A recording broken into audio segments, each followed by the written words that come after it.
Hello and welcome to NRS 328 Evidence Informed Practice. This lecture will be on sources of knowledge.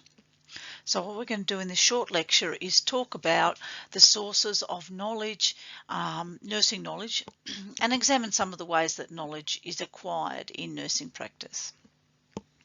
Some of the key questions that you might want to think about, and we've had a quick look at the early part of this module of what is knowledge and where does it come from. We talked about the different types of knowledge in a YouTube video. Then now we need to start thinking about how is knowledge acquired in nursing.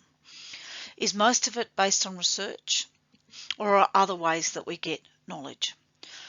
Knowledge is essential information that is acquired in a variety of ways and is expected to be correct and true at all points.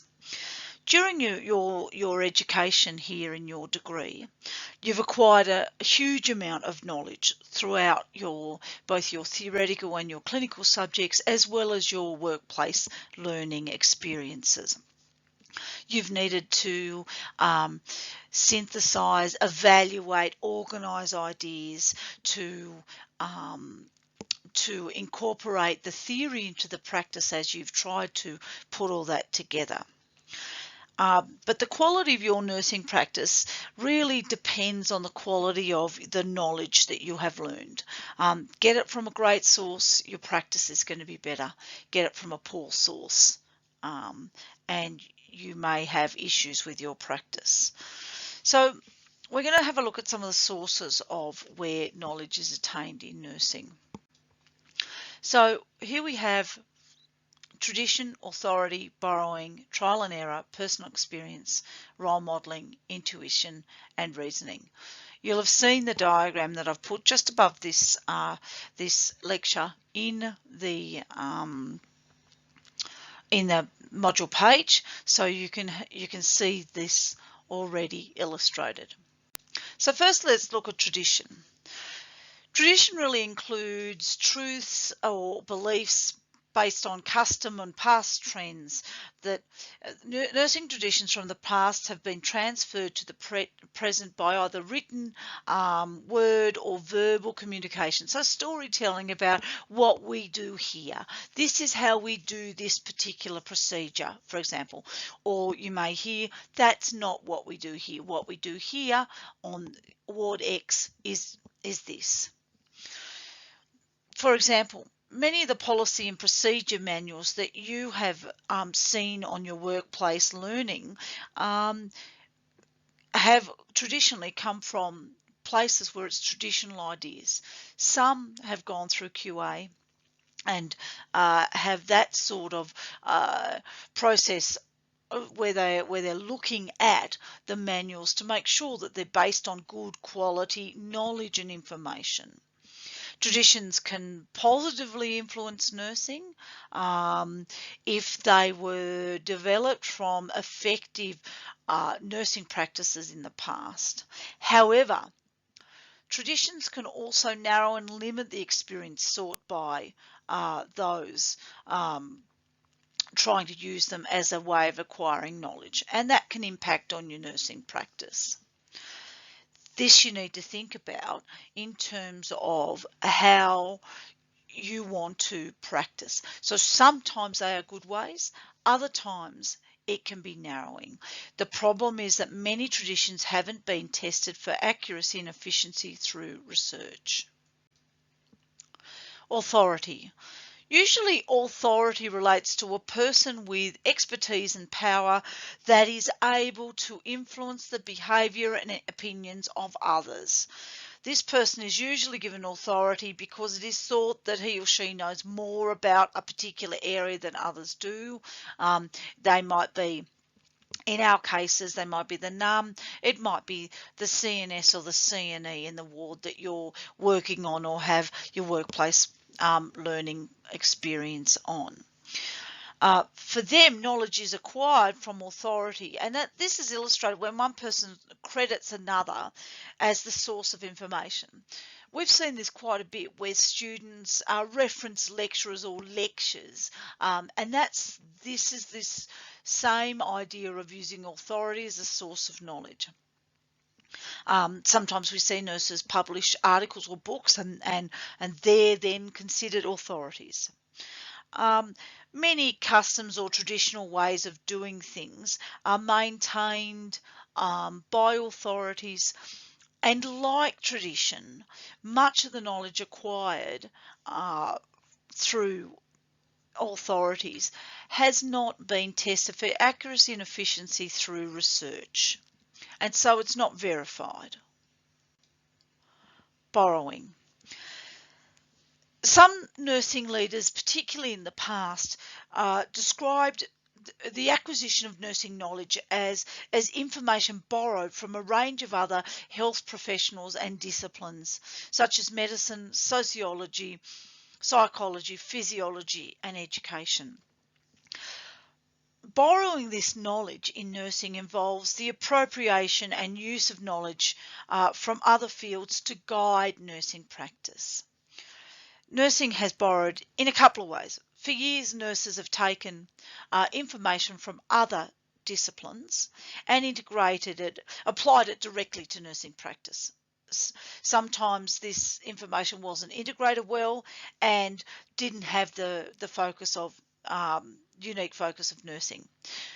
One example might be the use of the medical model to guide nursing practice, which has been something that was done in the past.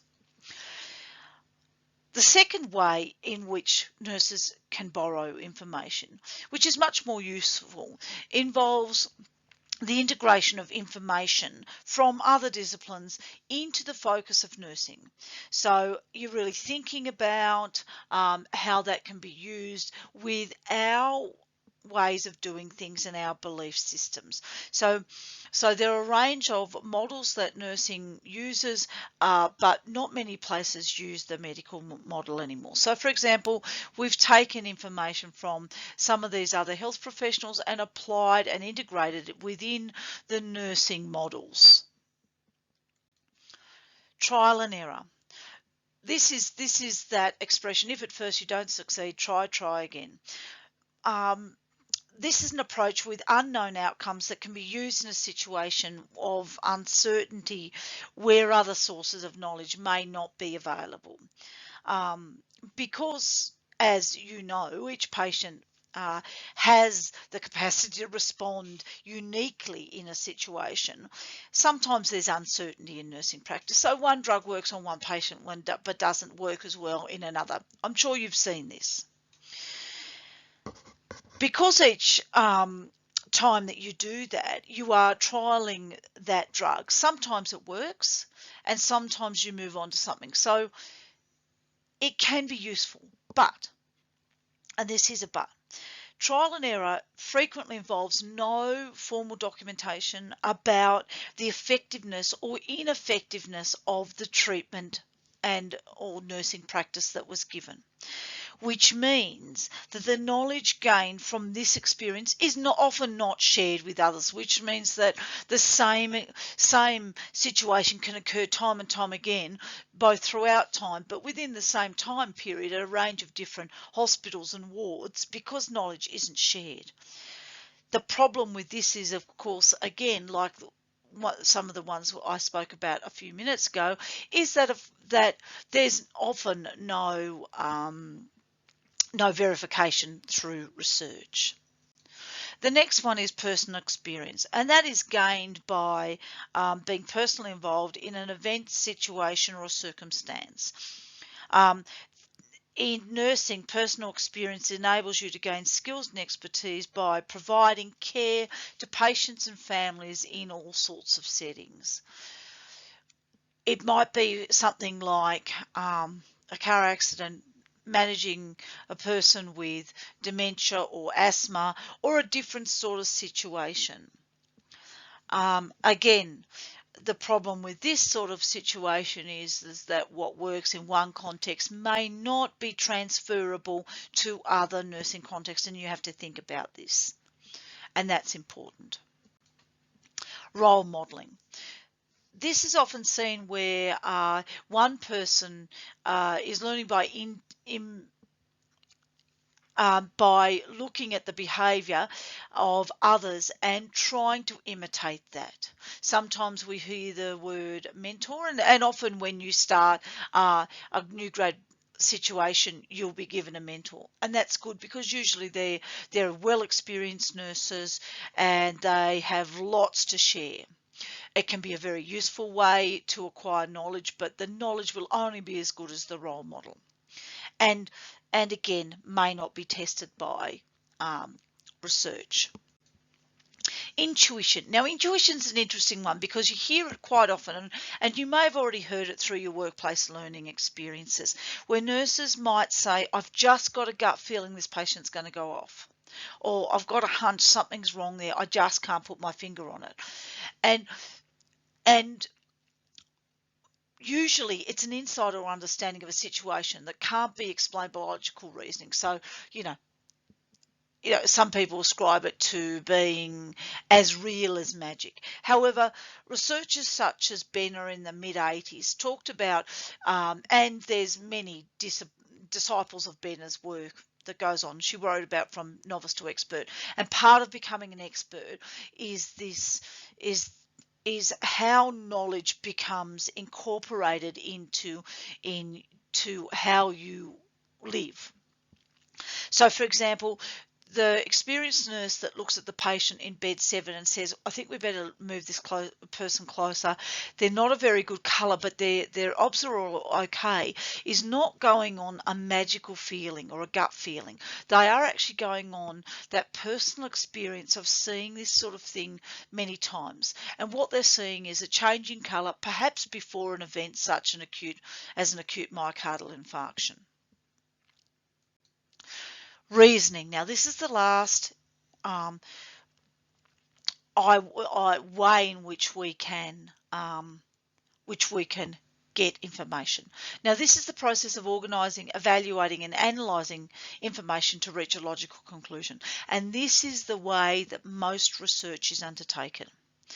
We're going to do a lot more about inductive and deductive reasoning, but inductive reasoning moves from the specific to the general. Particular instances are observed and combined into a larger whole, whereas deductive reasoning moves from the general to the specific. So it's a top-down approach to get to a particular conclusion. There'll be further information on that in other lectures. Here are the references for this lecture.